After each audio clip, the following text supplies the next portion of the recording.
Well, poetry is powerful. Remember that movie Dead Poets Society with Robin Williams? Williams plays an English teacher exposing his students to the great poets of all time. We don't read and write poetry because it's cute. We read and write poetry because we are members of the human race. And the human race is filled with passion. Medicine, law, business, engineering, these are noble pursuits and necessary to sustain life. But poetry, beauty, romance, love, these are what we stay alive for. Clip for today's show. It is National Poetry Month, and so today we are turning over our airwaves to this art form. We'll be joined by the poet laureates of Saskatchewan who will share some of their passion and prose. Today we also want to hear from you. What role does poetry play in your life? Do you read poetry? Do you write it? And if you do, today is your chance to share your favorite poem with people across this province. We also have a book of poetry to give away, and so if you call, we'll put your name in for a draw. That number is 1-800-716-2221. You can also email bluesky@cbc.ca. Well, every year a writer in this province is named our official poet laureate by the Saskatchewan Writers Guild. They act as a poetry ambassador, sharing their expertise and prose with the people of the province. So this year, our poet laureate is Dee Hobsbawm-Smith. Dee draws on her long career as an award-winning poet, essayist, fiction writer, and food journalist. She's published 2 poetry collections, Wildness Rushing In and Among the Untamed. It is the book Among the Untamed that we'll give away to a lucky caller today. So Dee has been very busy this month with Natural Poetry Month activities, but she's made time to join us here in our Saskatoon studio. Dee, welcome to Blue Sky. Always great to be here. Yeah, thanks so much. It's great to have you. And we are going to start off with a poem. Let's get right into it. All right. Okay, share away. The messy in-between. Nothing in this landscape is black and white. Spring arrives in a sharp gust of gray across taupe fields of old grasses, past fading black bark of elms and blue spruces. Nothing in this landscape is solid. Huge puddles form where last week's snowdrifts lined the sides of the driveway. Whitetail's cloven hooves drive deep into the mud and muck beneath the bird feeder on the west side of the house. Nothing in this landscape is bright, spring cloaked in billowing gray, clouds hanging heavy and close. Nothing in this landscape is certain. I still expect to see Dad every time I look out at the yard, him with his cane prodding at the raspberry canes in their exposed bed. We'll have our next joint birthday together as usual, I'd think. It never occurred to me that we suddenly wouldn't. Nothing in this landscape suggests hope. This is the messy in-between, where hope struggles, where seeds still lie inert in cold soil, where colors are extinguished by the weight of winter. Nothing in this landscape is yet in bloom. Tomorrow, I will go looking for snowdrops and crocus's tender purple cups set with gold, hidden treasure in the west field where deer trails crisscross the hill. What a powerful way to start the show, Dee, and that is just so of this place. Yeah, very much so. Thank you. We've got people on the line eager to share their poetry with us too today, Dee, but I want to ask you a couple of questions before we do that. I think the big question is, why does poetry matter? Well, you know, Robin Williams had it partly right. You know, love and romance, that's part of the human condition. But poetry is a really wonderful way to reflect and express who we are and what we are and who we wish we were and what we wish we were and weren't, have done, hadn't done. So it's really more than, you know, the roses and Valentines and, you know, the little snippets of things that you know, show up in, you know, sweet cards. Yeah. It's about politics, too, although there's a wonderful poet and novelist, Jay Perini, who cautions poets to exercise great caution and wariness when they write about politics. And poets don't tend, he says, Poets don't tend, I'm going to read this directly because it's such a wonderful quote. Poetry is not sloganeering, and when poets directly confront a particular political crisis, they need to do so carefully, even warily. They rarely put forward direct solutions to problems. Instead, they offer a kind of understanding that is distinct as well as useful by creating a language adequate to the experience of their readers. In this sense, poetry matters because it can waken us to realities that fall into the realm of the political. And that's Jay Perini's thoughts. My thoughts, too. Yeah, why does that speak to you? It speaks to me because my poetry, as a writer and as an artist, my poetry is changing and evolving. And yes, I do write about where I'm from and place. It matters a lot. And so does celebrating, the good things in life. But we live in really drastic times. And there are things happening that shouldn't. Let me just say briefly, war and famine and hunger and starvation and hunger as a weapon of war should not happen. And I am addressing things like that in some of my poetry now because it needs to be said and because poets have that distinct and compressed voice that puts things right together, right in the moment. Here it is, right now. Look at this. Let me show you. Yeah. Let me tell you. And often poets are using fewer words. You're not writing a novel. That's right. And so you do have to be succinct. And I guess you can pack a lot. You can in pack just a lot. few phrases. Yeah. So maybe you'll hear a political poem later on.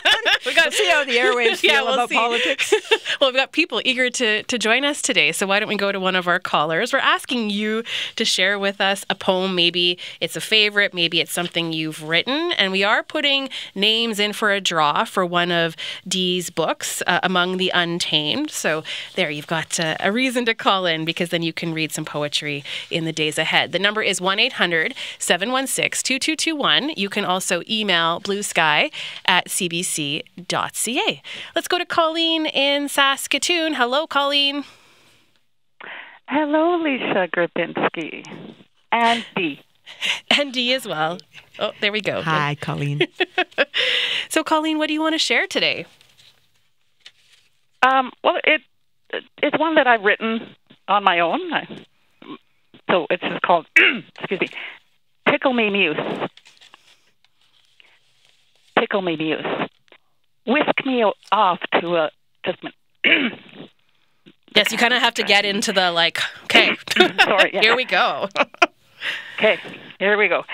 Whisk me off to a land fantastic where dress is dandy and talk is deep, where all animals are respected, whimsical or real, exist in peace. Teach me how to walk like a native, therefore I can swagger and opine with all the creatures and some like minds. Happy trails I can track in color, no dark shadows or disease to dodge, where respect sits on the highest throne, freedom and justice are adjacent. Utopia's jewel trifecta. Colleen, why poetry? What does poetry do for you? I love that. Oh, thank you. Well, poetry is going to save the world because AI cannot really write poetry because of triple meanings of words. So AI is binary. And I love poetry. For me, it's freedom, it's expression, it's political voice, and people do it of their own volition. I love hearing that, Colleen. Thanks so much for being part of the show and for sharing that with us. I really appreciate it. Okay, thank you. Bye. Okay. Have a great day. You Bye. too. Bye. Why don't we go to another poet right away? Bet. Okay, so Barry in Lorburn. Hello, Barry. Hey, good afternoon. You've got something to share too. Yes, I'm a veterinarian and a cowboy poet, and one of the first ones I wrote was actually based on a story my grandmother told me. Both sets of grandparents came from England, and this story has something to do with what was a commonly eaten food at the time. And all my poetry involves animals. So this is called Tongue Sandwich. Grandma Heath, from England, you see, had a lady in for company. A special lunch was on the plate. Tongue from a cow lying in state. Tongue from an animal's mouth, she cried, and she stared at it with eyes open wide. What would you prefer? Grandma begged. Couldn't I just have a soft-boiled egg?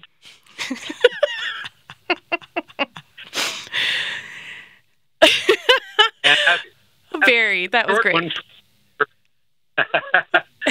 So thanks for be on your show. Yeah, thanks for calling, Barry. That was awesome. Oh, great humor, huh? I know, right? And like all types, right? Cowboy poetry, that's such a thing, isn't it? It is a thing. Yeah. It's a real thing. Yeah. The fact that within like seconds, people were calling and wanting to share their poetry. And in your role as the poet laureate, you are trying to encourage others. You're sharing prompts, right? Like it creates a community of people. I mean, not just as poet laureate, you have a community of writers. But what does that tell you about the interest in poetry? That it goes deep. I think we're born listening to music, and poetry has a musicality in it. You heard the rhythm that came through in Barry's cowboy poetry, and every poem has a different kind of rhythm, but that talks to our heartbeat, I think, and it's just an innate, natural state to listen to stories and to listen to poetry being told to us and read to us. Love that. Let's go to another caller. Why not? Let's go to Maria in Swift Current. Hi, Maria. Hey, so this poem, I was listening to an interview on Morning Edition with Christy Bellacourt. Mm-hmm. And she was talking about her art and made a comment that rivers are the veins of life. So that triggered my pen. Anyway, so it's called Rivers. The veins of life flow through the land. But like junkies needing our fix, they get punctured, irrigating our obsession with control of the land, polluted with toxins from addiction to the manipulation and perversion of nature to our liking, not happy with life according to nature, deciding we should be the creators, plunder and pillage our obsession with control, blinding us to the loss of our souls. All creation suffers as we plunge to rock bottom, junkies out of control. Some strong words there, Maria. Wow. Thank you for calling. I appreciate that. It's Maria in Swift Current. Let's go to someone else who is sharing a lot of poetry. So Ty Rain is a two-spirited Indigenous poet from the Peepeekisis Cree Nation, and they are on the line right now. Hi, Ty. Hi, thank you so much for asking me to be here. Yeah, it's a pleasure to meet you. When did you first get interested in writing poetry? It started off in middle school about a decade ago through a English assignment, and I just fell in love with the art form and couldn't stop ever since. Well, what do you write about? What are the themes that you're drawn to? A lot of it comes from my own personal experiences and hardships. A lot of my poetry touches on intergenerational trauma and racism within Canada, but also my own personal journey. Those can't be easy things to write about. Does poetry help you get some of those difficult things out? Like, does it help you process some of that stuff? Yes, it does help me organize my thoughts and feelings, and it also helps me relate to friends and family members around me. What is it about the medium that appeals to you? I was just chatting with Dee about how you have to be so succinct. Poems aren't long, right? You're saying something in just a few words. And so what is it for you that is so appealing about poetry? For me, it's kind of like painting a picture with words. Using metaphor to describe the way I'm feeling on the inside really helps me connect with other people and build bridges. Tell me a bit more about that, because you said even within family that it helps you make connections. Well, it's just there are a lot of times that you have thoughts and you never verbalize them out loud. And so whenever I make poetry write something new, every time I share it, there's always somebody who comes up to me to say that they feel the same way. And so it makes you realize that your feelings aren't so unique, sadly. Yeah, yeah. Do you have something you'd like to share with us? Do you have a poem you could read? Yes, I do. I have a poem. It's called Broken Promises, and it's about my experiences with intergenerational trauma. Okay. A trail of broken promises and messed up decisions. Unwritten apologies and overlooked details. Messy strokes of a painting meant to soothe a broken heart. Somehow cracking every piece you try and force together. It's being too busy trying to mend burnt bridges to notice the ashes already dancing in the wind. It's too many looks not noticed, hands not held, tear-stained pillows unseen. It's being ashamed of everything you've never said, and it's being proud of everything you've never done. Yet it's never enough. It's the cliche eye-rolling statement, hurt people, that turns my stomach, like a bull with a broken horn stumbling into a china shop. Shattering every glorious piece of crystal, it reminds me of home. Bloody fingertips caress your wounds, looking all too familiar. Matching with you in the worst ways, you say you are proud of me for all of your qualities I do not have. Spiteful and greedy, I rejoice. Yet, when I look in the mirror, we are exactly the same. Sad, broken, confused, and angry. Angry at the hands we were dealt. For every I love you unsaid. For the father we prayed would one day come. Two sad children, forgotten. Different generations relate to the same unspoken brokenness. I hate you for everything that I am. And I love you for everything that you're not. Thank you. Oh, thank you, Ty. Wow. A lot in there. That was a lot. Yeah.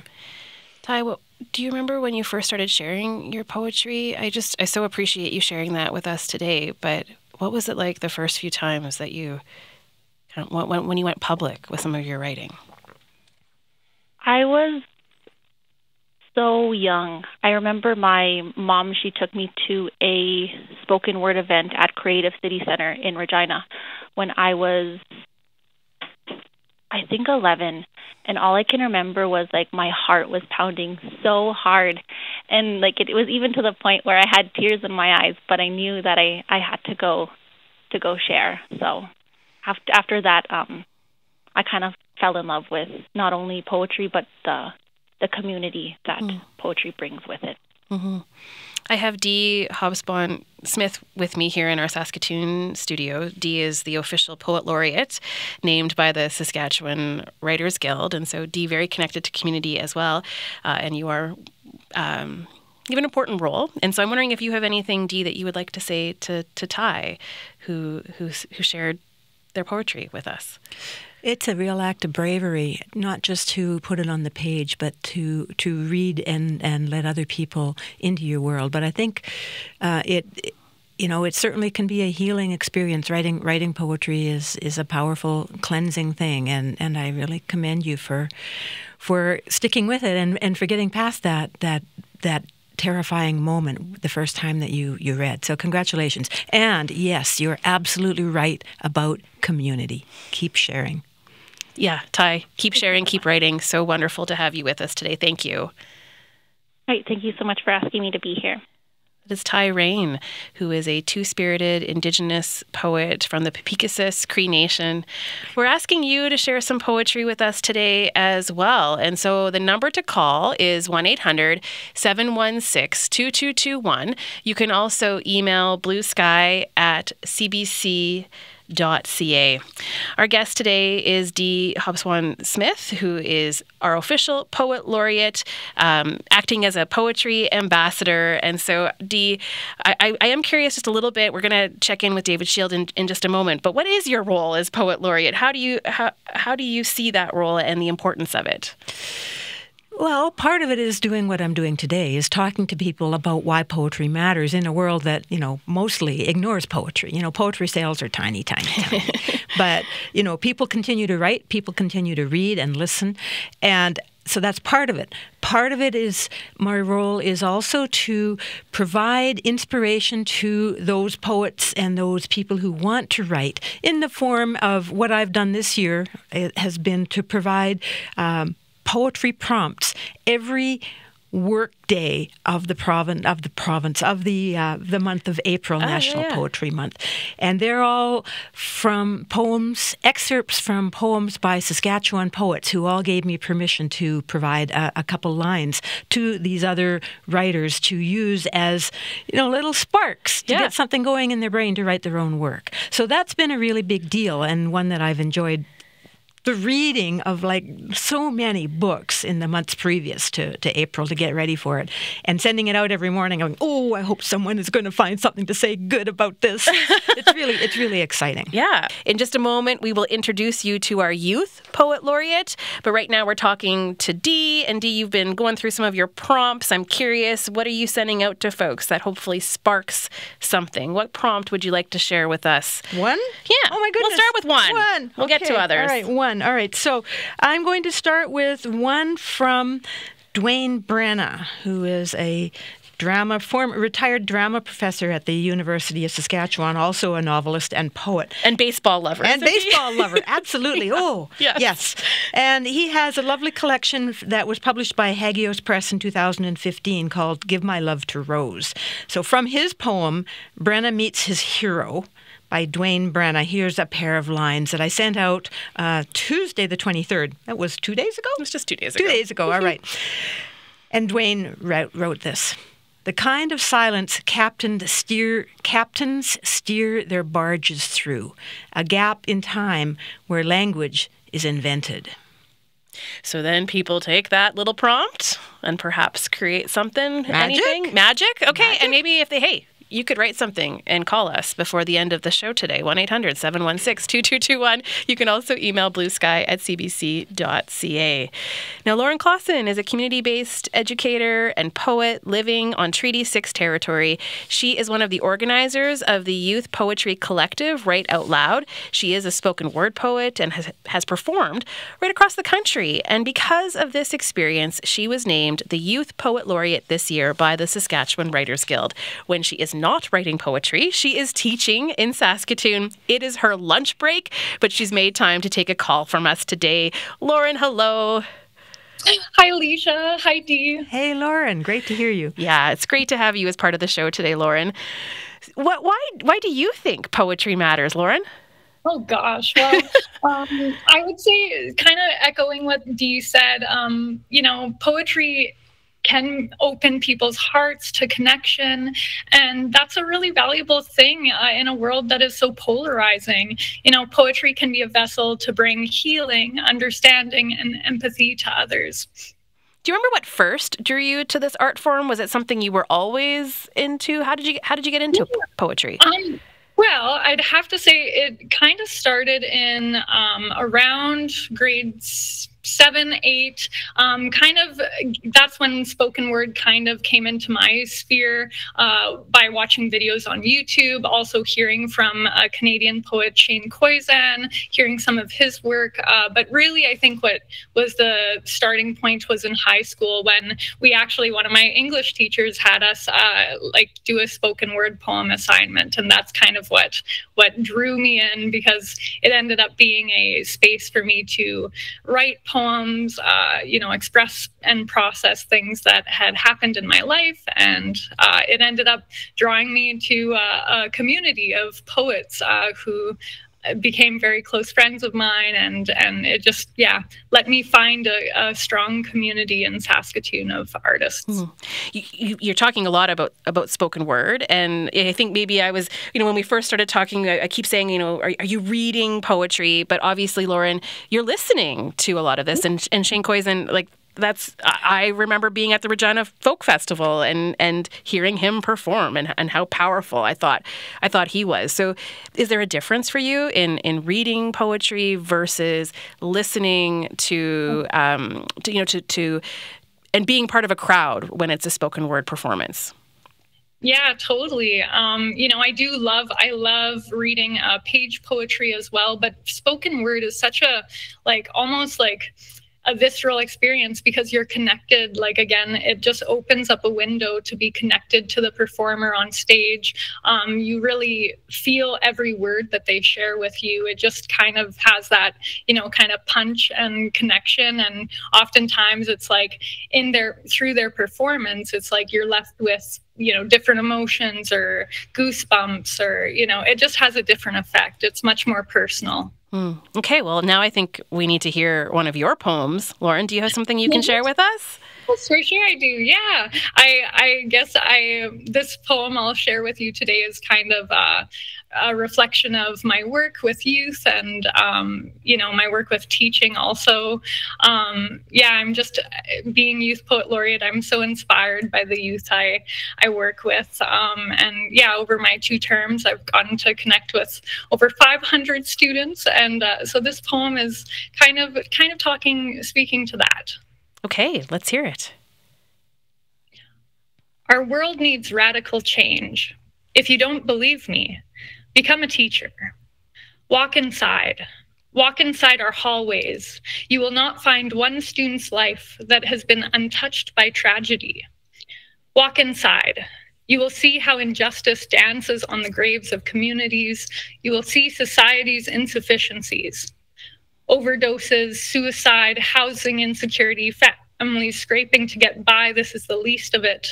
Students who have been to more funerals than desks in a class. But yes, let's focus on why so many students don't pass while others are more concerned about conserving. 16 years of cuts leave us with invisible scars, and yet provincial debt is still at a record high. How is that up to par? Our world needs radical change. If you don't believe me, become a teacher. But while teachers can liberate young minds, we cannot unbind the systemic ties of oppression. So walk inside.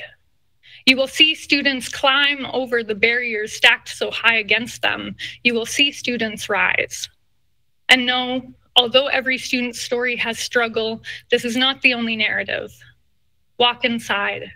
You will see students breaking cycles, reclaiming cultural identity, university acceptances, raising healthy families, taking part in ceremony that was banned only 70 years ago under the Indian Act.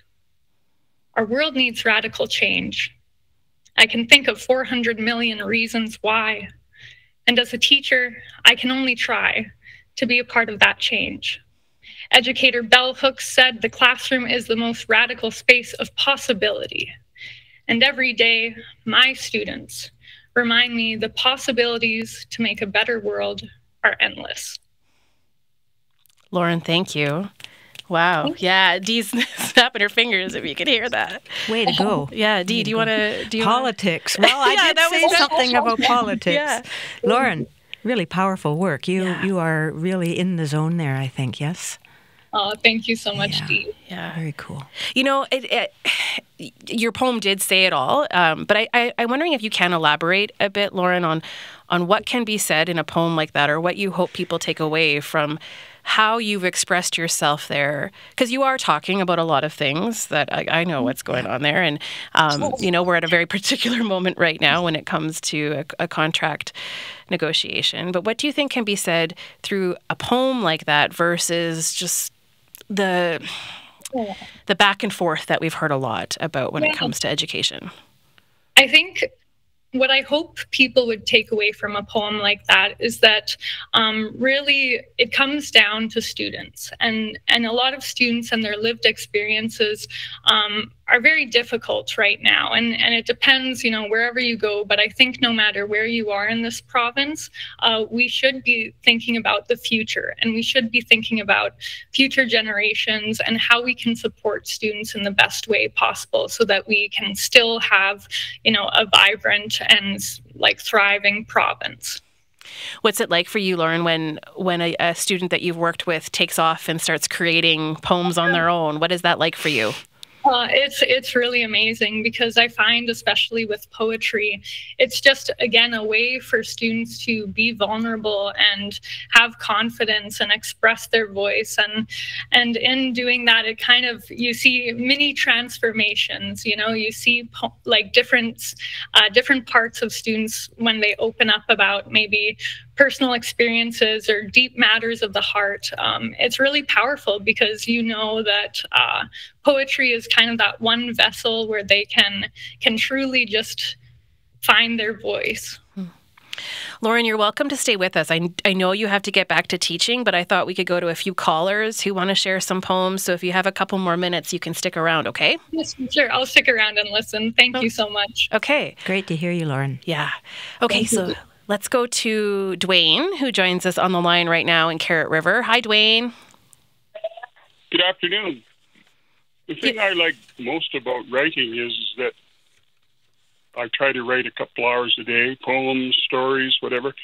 But lots of people have hobbies, but at the end of the day, when they stop playing cards or golf, they've got nothing to show for their time. But you've got something you can share with people for the rest of your life and beyond. So I think writing is so important. Anyway, my poem is called Ladybug. I write a lot of stories as a teacher for children, and I try to make them have scientific things in them so they're not just a Disneyland kind of story. So this one is Ladybug, ladybug on my windowsill, there in the sunlight, so quiet and so still. Ladybug, ladybug, orange with spots of black, resting tiny, tired wings beneath your shiny back. Ladybug, ladybug, you are my silent friend, eating the green aphids from each stem and leaf you tend. Ladybug, ladybug, kindred spirits, we indeed, caring for our garden and each plant that I will seed.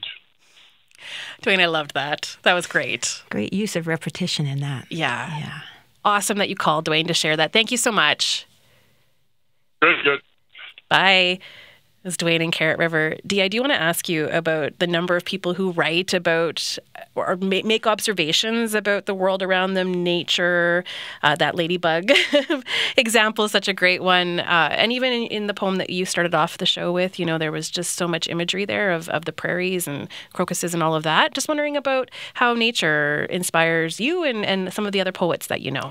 Well, I live rurally, so I feel really close to the natural world, and it shows up in a lot of the different forms that I write in.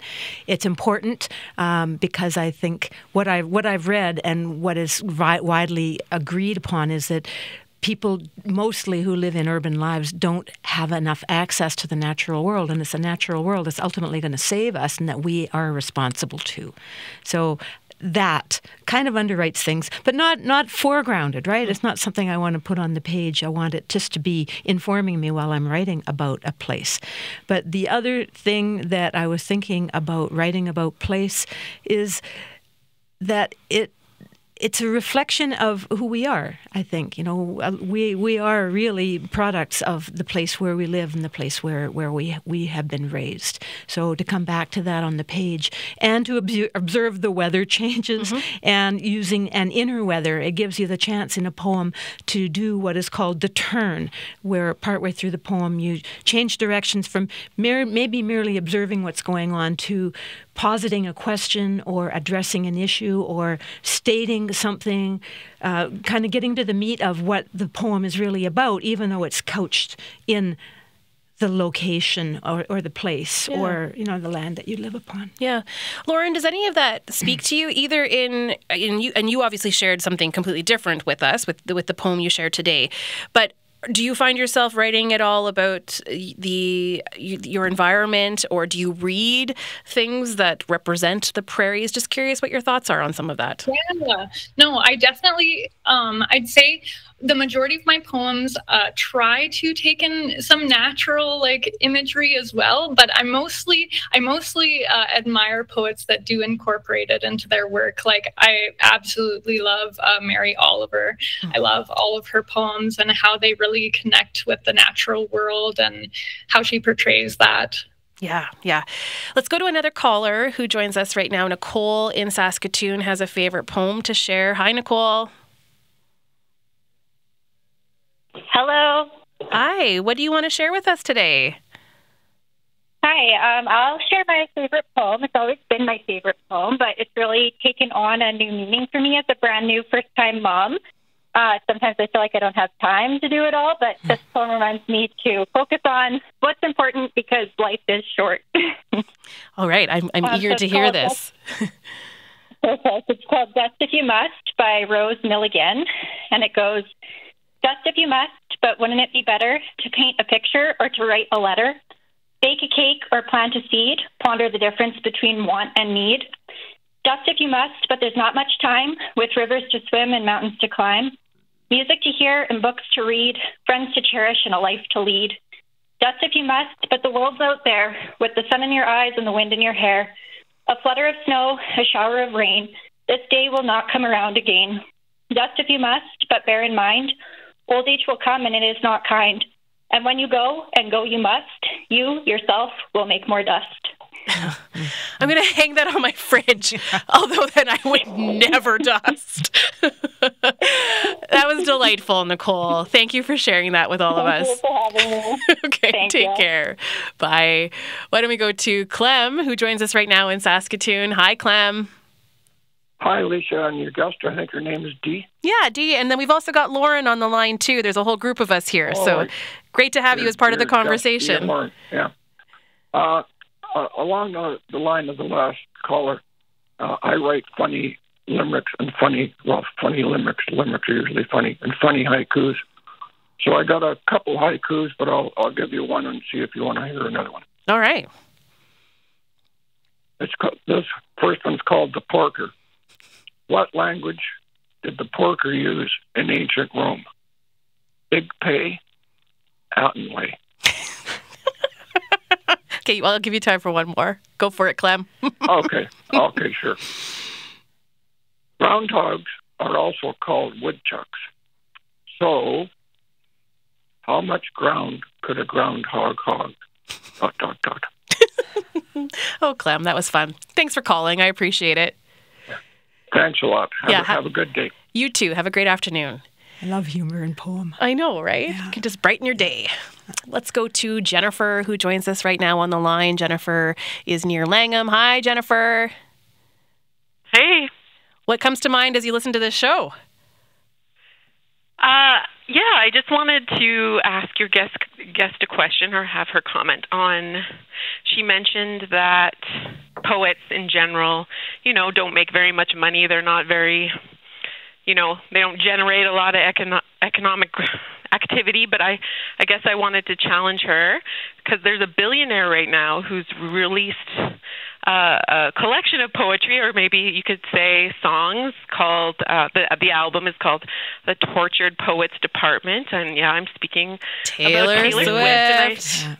Yeah, and I'm just wondering, like, when that album came out, what you do when you listen to her music is you view the lyrics, and she's so good at metaphor. And I mean, there's other famous musicians who've won literary awards, like thinking like the Bob Dylan and the Nobel Prize. So just wondering what your thoughts are on like, I guess, music as poetry. I do have a song. I just think Taylor Swift is so good at metaphor. Like, I've got her song "Who's Afraid of Little Old Me," one of the new tracks from her album, and I guess 2 lines from this song are, "So I leap from the gallows and I levitate down your street, crash the party like a record scratch as I scream." I just love that metaphor of crashing a party like a record scratch. Yeah. I think that's such a great question. So, Dee, music as poetry? Music definitely as poetry. I mean, my husband would have a bird if I'd ever say it wasn't. And it's just a natural. I have listened to some of Taylor's. I'm not a Swiftie, though, I have to say. But I think she's a really smart lyricist. I absolutely agree. I have not heard Tortured Poets yet.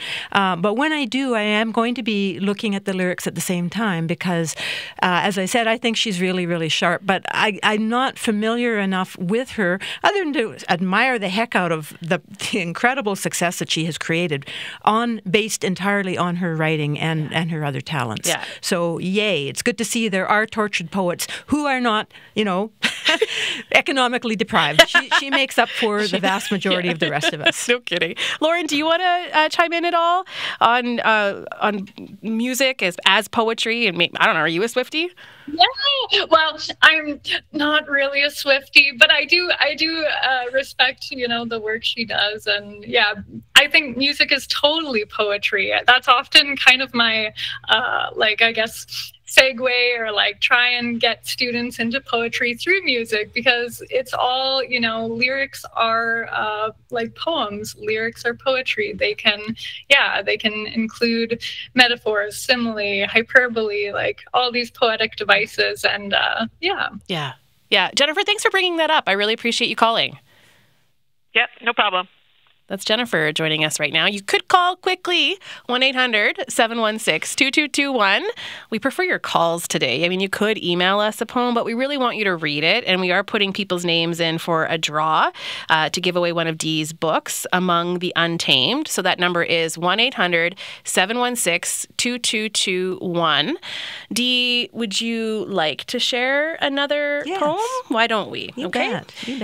I am of the school, like Lauren, that hearing poetry and performing poetry is just an ideal way to communicate it, I think. Yeah. Love it. So I'm going to read a poem called Coyote.